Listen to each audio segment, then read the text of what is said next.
Very honest, very helpful. Lots of issues on the table. Why don't we go around the table, see who has questions to ask and comments to make on this stuff, on many of the issues you raise, and then and open also to phone-related, phone-based questions as well. Does anyone want to have a question jumping off the table at them that they want to leap in to start with? Yeah. Leaning forward, Jim. What does that mean? That must mean you have a question. Go for it. Yeah. As regards to the free and fair election. Speak loudly so they can hear you. Yeah, I mean, I'm just going to talk about the free and fair elections. From what has happened, I think so far, there is no chance of the elections being free and fair. So, I mean, this is like a fact. You know. I hope they're not fighting.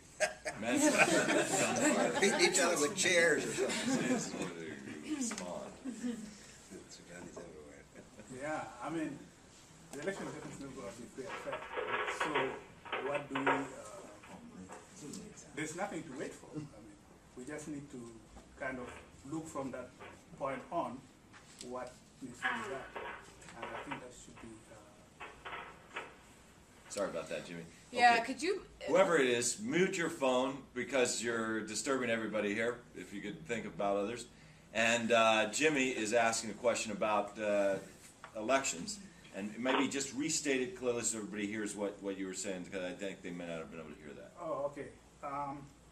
Ezekiel was saying we want to see if the elections, provided the elections is free and fair, you know. But given what has happened so far, with the registration, with the restrictions that have been put in place, there is no chance that the election is going to be free and fair, you know. So I think our thinking should be, what do we do next? I mean, we need to actually look at that, you know, look at that period, because this is already given.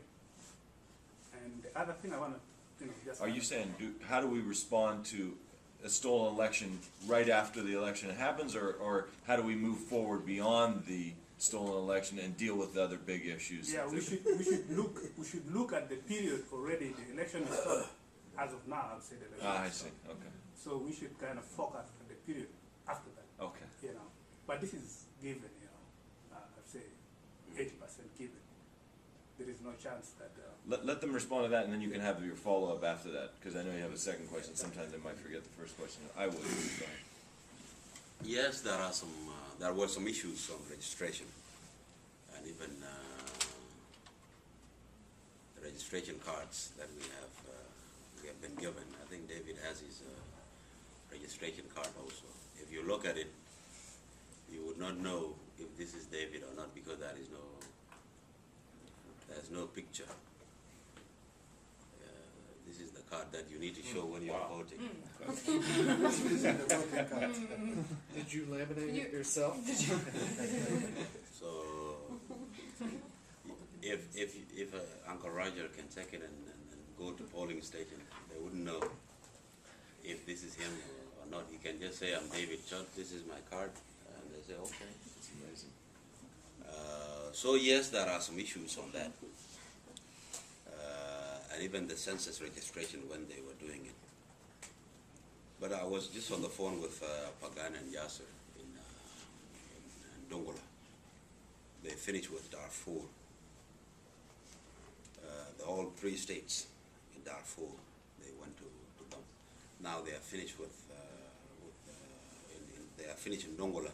They are going to Adbar in Reverend State. You know, based on their assessment, even the Sudan Armed Forces soldiers who were in those areas in Darfur, if the National Congress Party is not monitoring them when they are going in to cast their vote, they will not vote for them.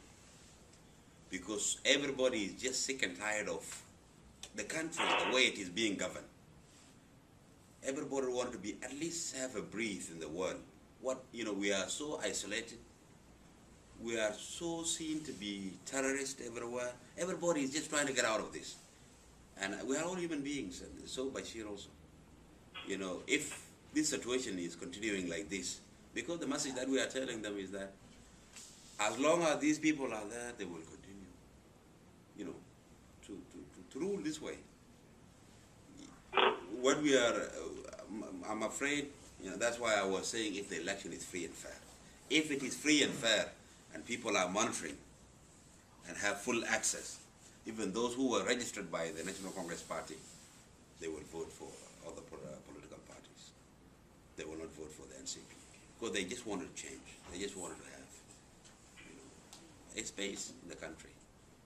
And that's why we are participating in the election, because we are seeing some hope somewhere. If it is fully monitored, because we are going to have also our own party cadres who will go and monitor the elections. If you look at what happened in Zimbabwe, it is not only the international community who, even knew the outcome of the election. The MDC cadres were in every polling station monitoring and recording, and they even beat the National Election Commission because they knew the outcome of the election before even it was announced, and that's why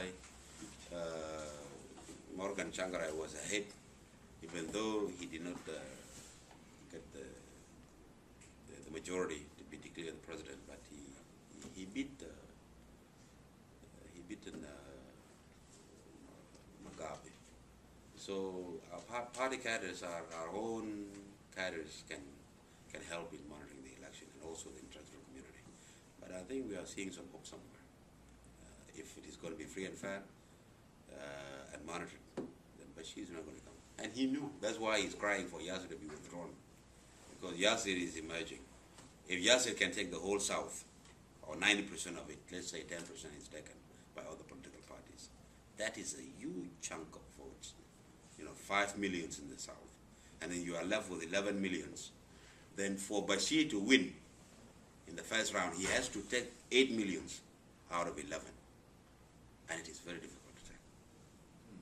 You cannot get 8 millions. He cannot, out of 11. You want to follow up? Okay. Uncle, Or do you want to say what do you something, think? Raj? The second question is about the oil sharing. Mhm. What is it going to be, the percentage-wise? Have you guys thought of? To be honest with you, and that's why I'm saying that we need to discuss all those issues and we need to involve other countries to help us with this post-2011 arrangement. Because to me and the SPLM and the people of Southern Sudan, we are actually not going to share anything with the North. We are taking our oil. That's the thinking. Of course, we don't have pipeline, so we have to pay for the services. We don't have refineries to refine our oil. Then we have to pay for whatever you call it, renting the refineries. These are the things that I see that we have to share with the North. But other than that, I don't think it is right. Canada and US, they don't share oil. But if there are two countries, even though people will argue that yes, it is one country defining itself, it is not the same situation with Canada. But you don't share wealth with another country. You share trade and commerce and business links with another country, like in Kenya, Uganda, and Ethiopia. But of course, negotiation is negotiation. But you start with extreme and see what will come up to that. Can I ask, has there been any scuttlebutt kind of discussion about the debt of the same caliber that you were just giving? Because I don't know what percentage of the debt is actually related to the war in the South. I think all of it. A huge percentage of it. So for them to ask you to pay for the war against yourself, is chutzpah at a grand degree, Well, as I said, it is. We did not start discussing those issues, but that should be linked with the assets also of the country. Yeah. And if you look at it, everything is owned by the government, so we will divide. You never know, even with a 5-line or refineries, maybe they have paid them off. It is an asset of the government that maybe during the